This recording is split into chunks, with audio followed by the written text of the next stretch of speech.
Nuestro siguiente personaje, encargado de la primera conferencia magistral, es director general de Petróleos Mexicanos. Anteriormente se desempeñó como director general del Instituto Mexicano del Seguro Social. En la Secretaría de Hacienda y Crédito Público ocupó varios cargos. Fue investigador y profesor en la Universidad de Stanford. Economista senior para Bolivia, Paraguay y Perú del Banco Mundial.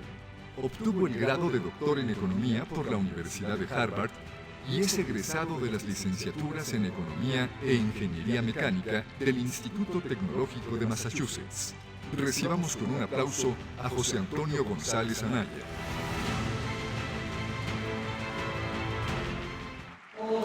Muchísimas gracias por y a el financiero Bloomberg por la invitación a platicar hoy, a Carlos Rojas, director de Interacciones, a Carlos Andrón, a Manuel Arroyo, a quien acabo de saludar, por invitarme a platicar aquí. Les agradezco mucho y pues me gustaría entrar a platicar un poquito de qué estamos haciendo en Pemex, qué perspectivas tenemos y hacia dónde nos vamos moviendo hacia adelante. Y empiezo directamente en este foro. Pemex tiene un reto bien grande de corto plazo, que es ajustar su estructura de costos, su estrategia de negocios al nuevo entorno de precios. ¿Y cómo tenemos que hacer esto? Pues lo hemos venido haciendo a través de un programa de ajuste que ya anunciamos, a través de medidas de austeridad, de disciplina fiscal y de control presupuestal. Pero a la vez tenemos una enorme oportunidad y es yo le diría una oportunidad histórica, que es utilizar todos los instrumentos y toda la flexibilidad de la reforma energética para hacer estos ajustes a través de alianzas, a través de focalización en los negocios más rentables y mejorando nuestra eficiencia y nuestra eficacia. No es casualidad que si ustedes revisan cuando el presidente de la República, el presidente Enrique Peña Nieto, me hizo el honor de nombrarme director de Pemex, los dos parrafitos que me dedicó dijeron esto, dijeron, y yo le instruyo al director de Pemex a estas dos cosas. Confieso también que en ese momento no había alcanzado a dimensionar qué difícil iba a ser esto y a la vez qué interesante y qué estimulante iba a ser esto. Y desde que llegamos en febrero, desde que llegué en febrero, nos hemos dedicado a trabajar en este sentido. El resto de la presentación les platicaré un poquito, tratar de desarrollar cómo estamos aterrizando estos temas.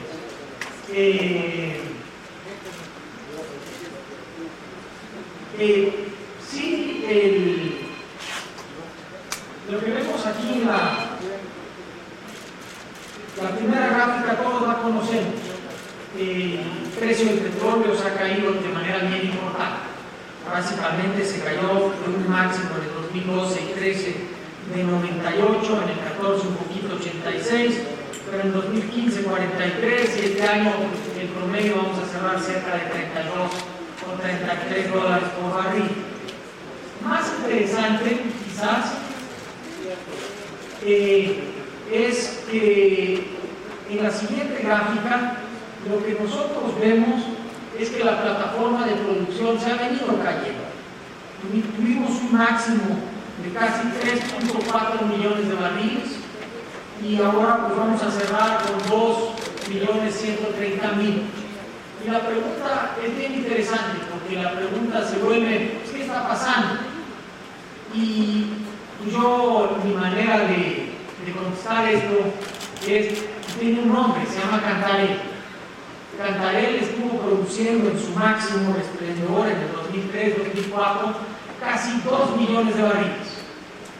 Entonces, cuando nosotros vemos la caída de la producción agregada de Pemex, pues es lo que siempre leemos, la caída de producción de Pemex es un promedio más o menos de 4% anual.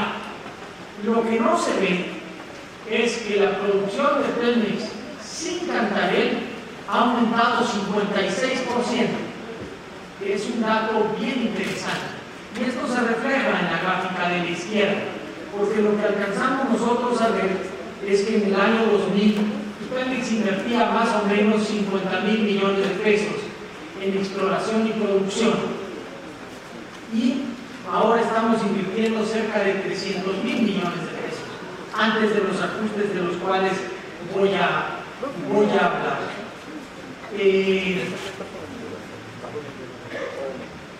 El presupuesto aprobado para Pemex, aprobado por el Congreso para el 2016, era un presupuesto, no voy a entrar a todos estos números, pero era un presupuesto apretado. Era un presupuesto en el cual Pemex arrancaba con una caja razonable de 57,000 millones de pesos y terminábamos con una caja relativamente pequeña. Esto no duró mucho tiempo. Cuando yo llegué en febrero, cuando llegamos en febrero, pues ya teníamos que tener algo. ¿Qué pasa? Pues el precio del petróleo en febrero, la semana que entramos, la mezcla mexicana estaba en 18. Es muy lejos, 18 de 50. Entonces tuvimos que hacer un ajuste de 100,000 millones de pesos para asegurarnos que cumpliéramos nuestras metas financieras. ¿En qué consistió en este ajuste?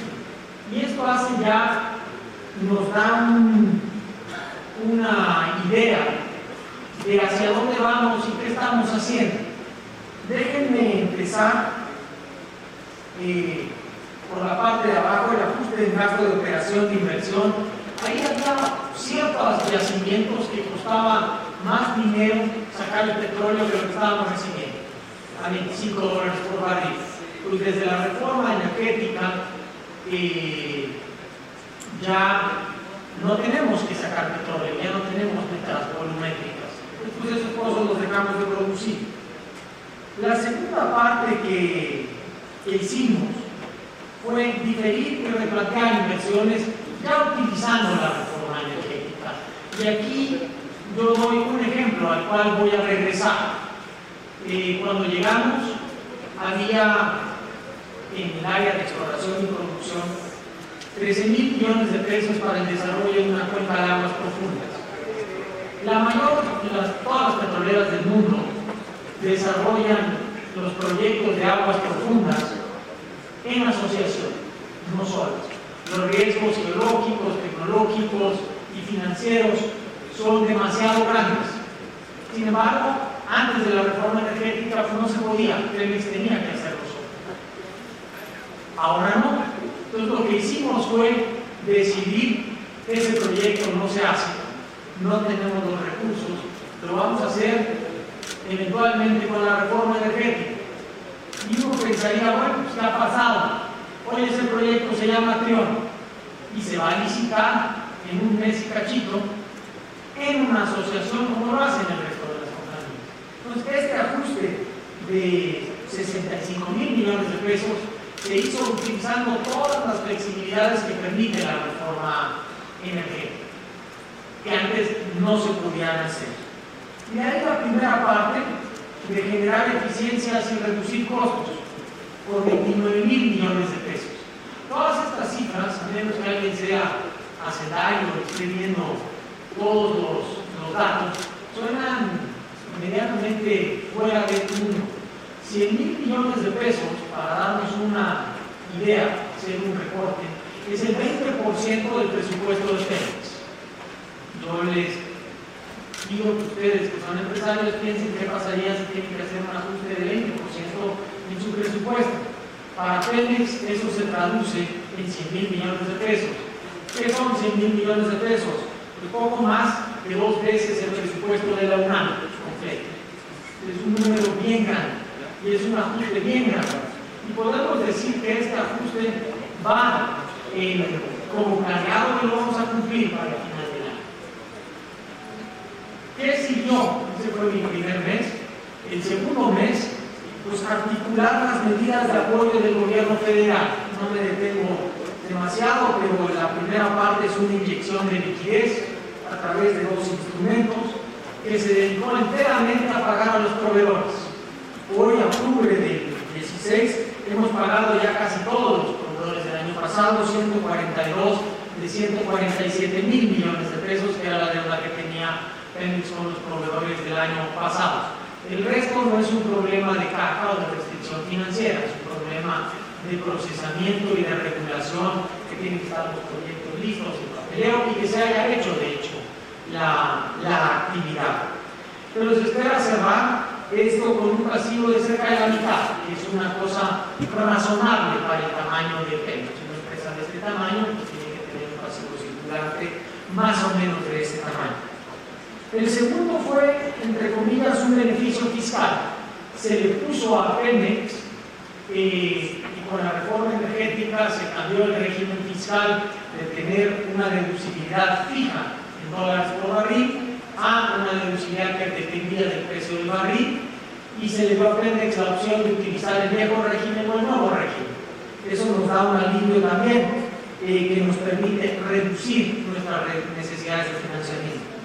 Y finalmente, la reforma energética planteaba que por cada peso de ahorro que se hiciera en el régimen de pensiones, el Estado mexicano contribuiría con un peso igual. Entonces eso nos dio una cantidad de 137 mil millones más los 47 que ya de hecho nos habían dado. Todo esto lo que nos permite tener es, yo creo, finanzas públicas, finanzas de Pemex estables, mejorables sin duda alguna, pero estables.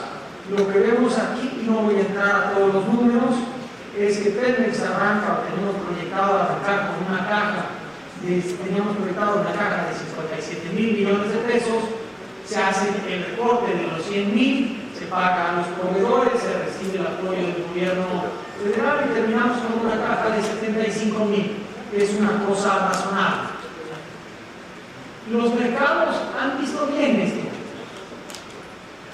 Sí, realmente estoy batallando.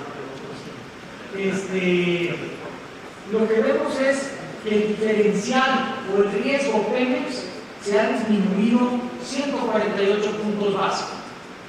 Ustedes son financieros, no les tengo que explicar. Es un número bien grande. O sea, cuando arrancamos el spread o el riesgo Pemex contra el gobierno federal, era como 310, 320 puntos básicos. Hoy se ha reducido un poco más de la mitad. Es un avance bien importante. Todavía hay camino por andar, sin duda alguna. A mí me gustaría, y a todos nos gustaría que esto se siguiera disminuyendo, pero que se haya reducido en este espacio de tiempo, pues es una señal de que las finanzas, hay finanzas estables. ¿Qué sigue para Pemex? Pues primero, un compromiso absoluto con mantener las finanzas sanas. Quizás es parte de donde venimos, pero ustedes como empresarios no hay manera de tener una empresa funcionando de manera ágil y de manera eficiente si no tiene finanzas públicas sanas. Y de ahí lo segundo es intensificar toda la implementación de la reforma energética. ¿Qué significa esto? Pemex necesita utilizar estas figuras previstas en la reforma energética y migrar hacia nuevos regímenes contractuales para aumentar la producción, para incorporar más reservas, para incorporar tecnologías, para tener más financiamiento, para ser más eficiente, para compartir riesgos, y en el proceso esto se va mejorando el régimen fiscal para Pemex. La pregunta que viene a la mente es si Pemex tiene los recursos petroleros para hacerlo. Y yo se puede hacer enfático, por supuesto que sí. En la ronda 0, la Secretaría de Energía le asignó a Pemex 470 asignaciones que equivalen a 23 mil millones de barriles de petróleo. Para darnos una idea de qué significa esto, en todas las licitaciones que se han dado en los últimos años, que han sido sumamente exitosas, se han puesto en la mesa 500 millones de barriles. El campo de Trión solo son 500 millones de barriles. Y Pemex tiene 23.000 millones de barriles en reservas. Entonces, los recursos están ahí. La pregunta interesante se vuelve si hay interés por venir a México y por asociarse con Pemex. Y la respuesta, en mi opinión, también es que por supuesto que sí. Platico un par de anécdotas en las cuales de varios directores de las empresas, las grandes empresas petroleras pues, pueden invertir básicamente en cualquier parte del mundo. Entonces la gente me dice, mira, yo puedo invertir en cualquier parte del mundo, pero México es un país atractivo. México es un país con un grado de sofisticación más avanzado que otros lugares que tienen petróleo. Es un país que tiene un sector financiero creciente y desarrollándose. Es un país que además está cerca de Estados Unidos, que es el mercado más grande energético del mundo. La cuenca del Golfo de México es quizás algunos de los lugares menos explorados en el mundo, por razones históricas. Entonces nos interesa México y nos interesa ir a México. Y nunca vamos a un país solo, siempre nos asociamos. Y Pemex es un socio atractivo. Tiene 70 años de experiencia, tiene un capital humano de ingenieros y trabajadores que conocen el sector, conocen pues las áreas petroleras. Entonces, pues es una cosa natural. El trabajo de Pemex es hacer contratos competitivos para que se puedan hacer estas asociaciones. Y aquí está el campo de Trión, que ya se aprobó, lo aprobó el Consejo hace varios meses. Hace un par de semanas el Consejo aprobó iniciar el proceso de otros farm-outs en aguas someras y en campos terrestres. De esta manera ya se abrió todo el abanico para estas asociaciones. Pemex está interesado en hacer asociaciones no nada más en aguas profundas, sino también en aguas someras y también en campos terrestres. ¿Qué significa este campo? Pues ya lo dije, son 500 millones de barriles, pero para darnos una idea de qué tan difícil es desarrollar esto, la inversión solo en este campo en los siguientes 15 años necesita ser como de 11.000 millones de dólares, que es una cifra bien grande para un solo proyecto. Al final del día, y yo termino,